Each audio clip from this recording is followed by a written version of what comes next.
चांगले तोपर्यंत भगवंताच्या भजनामध्ये टाळी वाजून घ्या. जोपर्यंत कंठ चांगला आहे तोपर्यंत भगवंताचं नामस्मरण करून घ्या. जोपर्यंत पाय चांगले तोपर्यंत धाब्यावर जाऊन या. बरोबर आहे ना?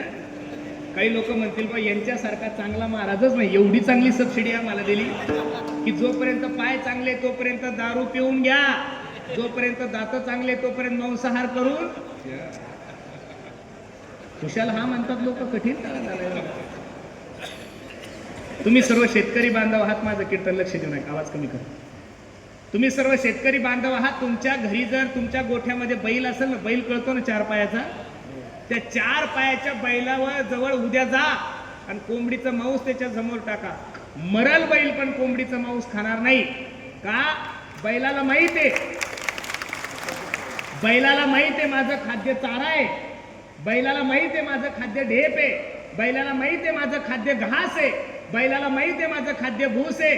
मग तुम्ही बैल मेला तरी बैल कधीच कोंबडीचं मांस खाणार नाही, हे 4 पायांच्या बैलांना कळलं.